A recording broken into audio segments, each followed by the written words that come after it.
Bienvenue dans Espace Mieux-être. Ce podcast est une invitation à t'accorder du temps, à nourrir ton esprit et à tout scier pour créer une vie remplie de magie et de bonheur. Ici, on te fait découvrir des outils et des inspirations pour que tu te sentes amoureuse de ta vie abondante, libre et rayonnante. On va plonger dans les multiples dimensions du mieux-être, que ce soit au niveau personnel, énergétique, émotionnel, relationnel ou professionnel.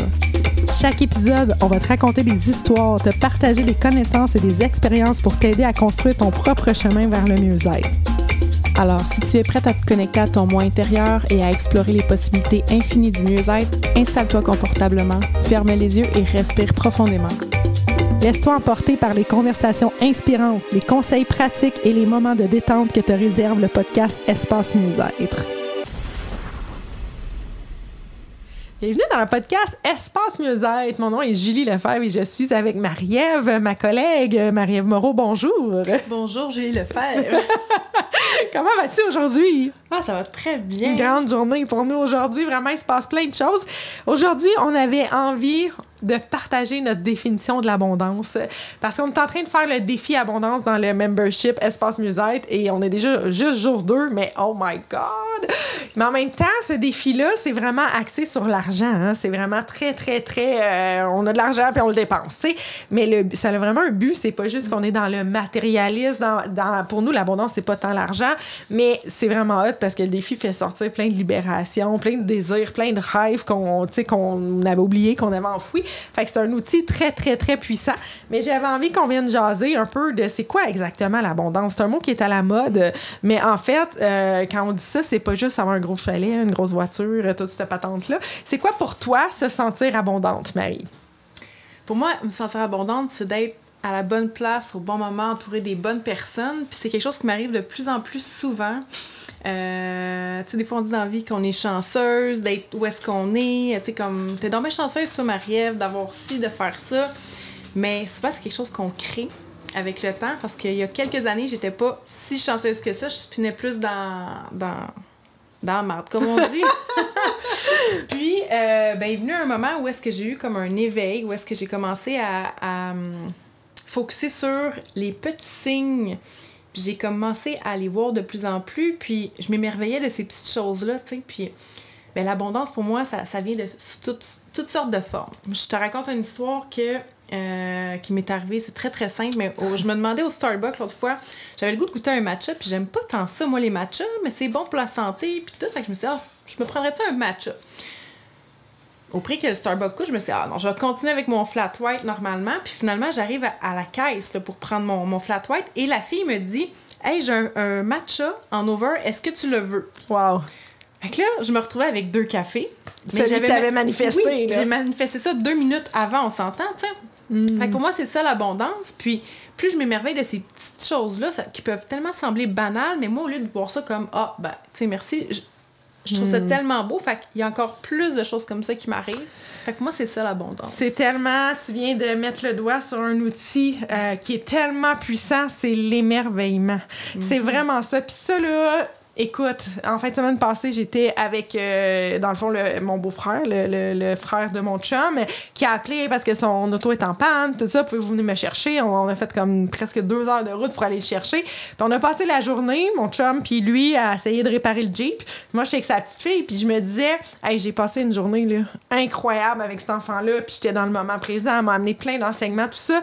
Mais à un moment donné, je me suis arrêtée, puis je me suis dit, il y a plein de monde qui probablement serait en train de, je perds ma journée parce que là, on est dans le parking de la CEPAC, puis il se passe rien, puis là, le maudit Jeep, puis là, va faire attendre la remorque, puis donc lui, entre autres, tu sais, c'est sûr que pour son auto, à lui, il était dans le stress, tout ça. Fait que ça a été pour moi aussi une belle prise de conscience de me dire, tout part de notre attitude, tout part de comment on voit les choses, puis plus on est dans l'émerveillement des petites choses, plus ça grandit, plus on amène la vie telle qu'on souhaite, hein? Fait que j'aime ça que tu aies parlé d'émerveillement parce que je pense que c'est une des très grandes clés de la manifestation. Puis les gens plus rationnels, plus terre à terre, mais moi, à chaque fois que je m'émerveille puis je me dis, je vais le raconter, je me dis, ouais, il y a comme toujours un petit côté rationnel qui dit, ben là, tu sais, c'était simple, là, elle avait un match de trop, là, tu sais, c'est juste ça. Mais non, c'est ça la beauté. Puis là, on se fait dire qu'on est chanceuse. Combien de fois tu te fais dire, t'es donc bien chanceuse, toi, t'es donc bien chanceuse. Moi, je veux dire, j'ai voyagé pour mon travail, puis je me rappelle encore mon père qui me disait, t'es chanceuse, tu voyages pour ton travail. Je me disais, ouais, mais pas, tu sais, je suis chanceuse, oui, mais j'ai laissé mon emploi de 20 ans sécuritaire, j'ai passé à travers toutes les insécurités, tout ça, puis je l'ai créé, ma chance, là. Fait que c'est pas juste, c'est un état d'être, en fait, l'émerveillement, hein?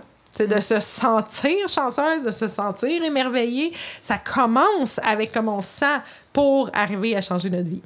C'est ça, c'est comme une vibration, c'est une fréquence qu'on réussit à capter à un moment donné, puis qu'après ça, ben, c'est comme un entraînement dans le fond. Là. Tellement. C'est comme un muscle.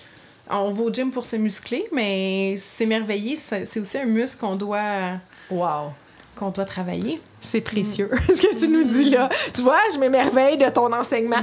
Mais c'est tellement précieux ce que tu dis. C'est vraiment ça, là. C'est un muscle à travailler. Puis je sais, il y a des gens que je coach que c'est difficile, qui reviennent vite dans le côté « Ah, je suis pas chanceuse, il m'arrive ça. » Mais chaque événement de ta vie, ou presque, là, on va dire 99,9% des événements de notre vie, on est capable d'y revirer de bord puis de se dire « Hey, finalement, c'est une chance que j'ai eue. » Puis quand je disais que je spinais dans la merde, là, il y a quelques années, en fait, ce qui m'a aidé à me sortir de ça, c'est de commencer à avoir la gratitude. Tu sais, à chaque jour, je prenais le temps de sortir 3, 4, 5. J'avais un journal dans ce temps-là.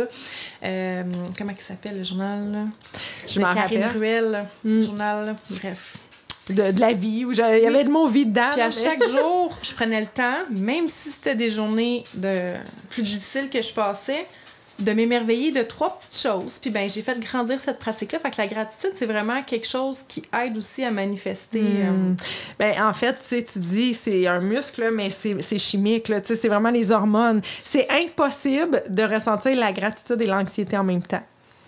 C'est impossible de ressentir la tristesse et la gratitude en même temps. Puis ça, c'est les hormones, c'est chimique. Fait que quand t'es dans la gratitude, t'es en train de changer tes chemins neuronaux. Fait que même si... Puis toi, tu dis t'en faisais 3 à 5, quelque chose comme ça. Moi, quand je suggère quelqu'un, là, tu sais, dans mes exercices, dans mes coachings, je dis tout le temps fais-en 20. Parce que par expérience... Les 3, 4, 5 premières, des fois, j'étais comme, ouais, tu sais, c'est bien beau, là, mais tu sais, c'est comme si mon cerveau, mon corps était pas encore dans l'énergie de la gratitude. Puis, tu sais, des fois, c'est que, je veux dire, j'ai mon chien. Ah ouais, tu sais, j'aime mon chien. Mais à un moment donné, plus t'en écris, je le sentais vraiment dans mon corps que rendu à la 15-16e, si bol, ma vibe a changé pour vrai. Fait que quand on veut vraiment changer là, notre spirale de base, je dirais même d'aller jusqu'à 20. Puis ça se peut qu'à chaque fois, tu remettes la même affaire sur ta liste, mais c'est pas grave parce qu'à chaque fois, tu repenses à ton chien qui te met en gratitude puis qui va faire que ta vibe rendue au 15, 16, 17e, tu vas voir qu'elle va être élevée, là, elle va être plus élevée. Ça, c'est clair. Est-ce qu'on se pêche une petite carte? Yes! Donc... dans ton oracle, Julie, qu'on a commencé à utiliser régulièrement. On va aller tirer la carte la plus parlante pour les gens qui vont écouter le podcast. Donc, qu'est-ce que... En fait, cet oracle-là, tu dis c'est mon oracle, mais je l'ai fait avec Isabelle Essard, qui a été une grande inspiration. Elle a fait sorti les visuels, puis j'ai vraiment été canalisée pour ces cartes-là. Donc, c'est quoi? Comment te sens-tu? C'est le temps de pratiquer la posture de Wonder Woman et de laisser monter l'énergie de force en toi. Ça me rappelle, moi, cet exercice-là. Je le faisais justement à chaque matin dans ma routine matinale. Je prenais 2 minutes pour comme aller vraiment sentir la puissance monter en moi. Puis, ouais, c'est vraiment un outil très... Tu parles de routine, Marie. C'est vraiment drôle que tu arrives à ça parce que justement, dans la prochaine thématique du mois de septembre, dans l'espace mieux-être, on va parler de routine. Yes. Le mois de septembre, c'est quelque chose que toi, t'as tout le temps mis de l'avant, les routines. Peux-tu nous en parler un peu? Ben pour moi, le mois de septembre, ça a tout le temps été associé avec la rentrée scolaire. Je suis allée à l'école, je suis allée à l'université, donc j'ai comme été à l'école pendant 22 ans de ma vie, là. Donc, septembre, encore, quand j'allais pas à l'université, il y avait comme un engouement pour remettre en place, des habitudes, puis encore plus que le nouvel an. Tu sais, au nouvel an, on a des résolutions, mais moi, le septembre, c'était comme ça. Fait qu'il y a 3 ans, 4 ans dans ma communauté, j'avais commencé à faire des défis pour partager. Ben moi, c'est tout le temps pour faire ma routine à moi, mais j'aime ça inviter les gens à se joindre à moi pour se motiver, s'engager, puis rester accountable comme à notre pratique. Mais ensemble, c'est tout le temps plus le fun. Fait qu'au mois de septembre, on va remettre ça de l'avant. Ouais. Et on va aller mixer ça avec un outil de connaissance de soi incroyable qui est le design humain. Pour moi, ça a été tellement incroyable de découvrir cet outil-là parce que justement, on apprend à se connaître encore plus, à savoir comment on fonctionne, puis de comprendre, que ça soulage de, OK, je suis comme ça, c'est normal que je ne fit pas dans nécessairement tout ce que la société nous dit de faire. Là, donc, en fait, moi, le design humain, j'ai résisté longtemps. Ça fait un bout que tu m'en parles. Je pense que ça faisait partie de ton human design, justement. Puis je pense que j'étais à mon ancienne maison. Fait que ça fait au moins 4-5 ans là, que tu m'as parlé de ça puis que je résistais parce que pour moi, c'était comme si on se mettait une étiquette de dire hey, moi, je suis generator ou quelque chose comme ça. Fait que là, je suis pris là-dedans. Jusqu'à temps que tu me dises cet été, mais non, Julie, c'est juste de la conscience. Puis là, j'ai fait comme OK, à partir du moment où on est en conscience, on peut changer les choses. Fait que même si on apprend notre human design, oui, ça peut être apaisant de dire c'est normal, mais on n'est jamais victime. Fait qu'à partir de là, ben on peut dire OK, ben ça, je vais le libérer parce que ça fait moins mon affaire, ça me rend plus service, OK? Mais c'est juste un outil de conscience. Pour moi, c'est important de le dire parce que j'ai tellement résisté à ça en me disant ben non, c'est limitatif. Puis donc, hey, on revient-tu à notre carte? Ouais. Donc, la carte de la posture Wonder Woman, en fait, la posture Wonder Woman, là, c'est simple, c'est juste de mettre les mains sur les hanches et d'ouvrir le cœur. Fait que cette posture-là, moi, justement, dans la routine que dans mes programmes, je la propose 2 minutes devant le miroir. Tu mets un top chrono sur ton téléphone, 2 minutes, et tu te regardes dans les yeux. Et ce que ça fait, c'est qu'il y a vraiment une puissance qui monte à l'intérieur de toi. Et ça change. Puis dans le fond, cette carte-là, ce qu'elle dit, c'est que ta posture influence ta façon d'être et ta façon d'être influence ta posture. Donc, si tu te sens en confiance, ta posture va s'élever, mais tu peux faire le contraire. Tu peux jouer avec ta posture pour gagner en confiance, pour gagner en puissance. Fait que c'est comme un outil quand on pêche cette carte-là de dire, ben, hey, change ta posture. Puis, tu sais, la posture, là, en fait, de Wonder Woman, même dans la vie, c'est que tu mets ton cœur en avant. C'est pas juste... Moi, quand on me disait, là, tiens-toi droite, sors les seins, il y a un fil qui tire de ta tête, ça marchait pas. C'était difficile. Mais quand j'ai entendu « mets ton cœur en avant », my God, là, c'est devenu comme super facile de le faire, vraiment, de me tenir plus droite, de mettre dans les postures de yoga, dans tout ça, je mets mon cœur en avant dans ce que je fais. Fait que cette posture-là sert à ça. Puis il y a un petit bonus quand tu lis la carte, qui est de prendre conscience aussi de tes pieds. Si ton poids il est plus à l'avant de tes pieds ou à l'arrière. Si t'es plus en avant, c'est que t'es plus dans l'action. Puis si t'es plus en arrière, c'est que t'es plus dans l'intuition. Donc, juste de venir prendre conscience et rééquilibrer ça. En même temps de faire ta posture Wonder Woman. Fait que c'est vraiment un petit outil à rajouter si vous avez besoin de confiance.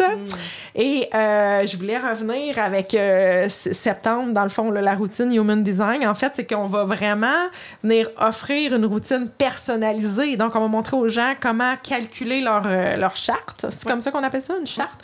Donc, leur design humain. Il y a 4-5 types. Il y a 5 types, mais il y en a 4 qui sont principales. Là. Donc, à partir de là, on va offrir une routine personnalisée selon la charte que toi, là, selon ta date de naissance. Fait que les gens ils ont besoin de quoi? Ils ont besoin de la date de naissance, l'endroit puis l'heure. Oui. Tout simplement. Puis si jamais ils l'ont pas, je pense qu'il y a une façon de le calculer aussi. On va mettre le lien du site Internet pour aller calculer votre Human Design si c'est quelque chose qui vous intéresse. Puis sinon, mais dans le membership du mois de septembre, on va aller défricher ça. On va même aller un peu plus en profondeur dans l'atelier à la mi-septembre. Fait que ça va être vraiment incroyable. Fait qu'on part des routines ensemble au mois de septembre.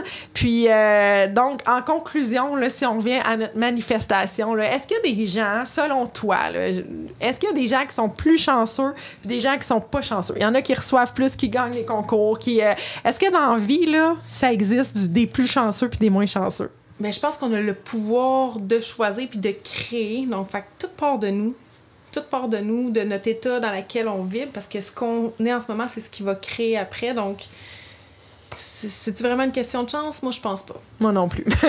C'est sûr qu'il y a des conditions, des fois, qui font que tu arrives dans un... Mais tu sais, il y a plein d'études, là, 2 jumeaux qui ont été élevés dans la même affaire, mais qui se créent des vies différentes. Donc, je pense pas qu'il y a de la chance, moi non plus. Non, exact. Tu sais, juste l'exemple de Oprah Winfrey, qui a eu une vie assez...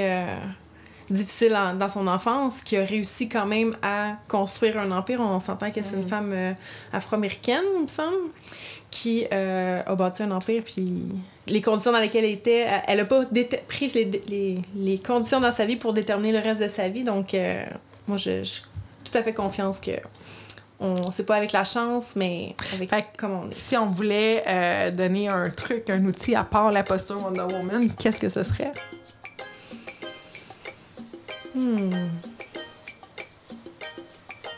Ben, de prendre conscience de l'état dans lequel on est pour créer. J'aime vraiment ça. En fait, tout part de soi, tout part de comment on se sent. À la base, là, au lieu de dire « je vais me sentir comme ça parce qu'il m'arrive ça », c'est « je vais me sentir comme ça parce que je veux qu'il m'arrive ça ». Fait que prends conscience de comment tu te sens et change comment tu te sens pour créer ta vie au lieu de subir qu'est-ce qui se passe. Donc sur ce, on vous dit à la prochaine! À la prochaine!